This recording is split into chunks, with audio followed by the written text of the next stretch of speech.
vieții noastre, înaintea Ta, recunoscându-ți autoritatea, ne plecăm și de data aceasta. Tu ne-ai dăruit viața, Tu ai găsit un capăt al ei la fiecare dintre noi și am stat și astăzi aici, în fața cuvântului Tău, în meditație, să vedem de ce suntem pe lumea aceasta, de ce ne-ai dăruit viața. Îți mulțumim pentru că atunci când Te-am cunoscut pe Tine, am găsit sensul ei. Ne-ai creat să slujim drept slavă și glorie la adresa Ta, Doamne. Îți mulțumim pentru oricare dintre noi care am înțeles acest scop al trăirii noastre, al existenței noastre și ne-am dedicat viața să Te iubim pe Tine, să Te slăvim pe Tine. Îți mulțumim în mod special astăzi pentru sora noastră, Livia.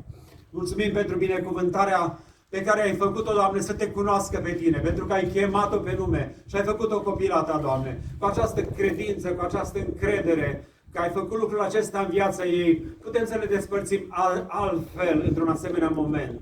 Și suntem mângâiați de promisiunea Ta minunată, că pe norii cerului, toți cei ce sunt copiii Tăi, când vei veni, vor auzi glasul Tău strigându-i.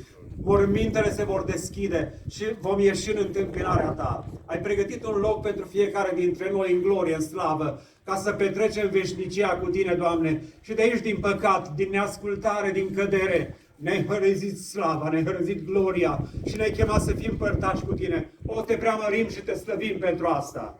Binecuvintează, Doamne, acum acest moment al despărțirii cu mângâierea Ta, cu îmbărbătarea Ta care vine din cuvântul Tău. Ești un Dumnezeu care, așa cum am auzit, Te apropii de inimile noastre când sunt frânte și plângi împreună cu noi și ne mângâi și ne mângâiați și astăzi prin cuvântul Tău. Lasă mângâierea Ta peste familie, peste biserică, peste toți care am fost în această zi în locul acesta. Și purtarea Ta de grijă părintească, Te rugăm să o așezi peste noi, peste fiecare și în continuare.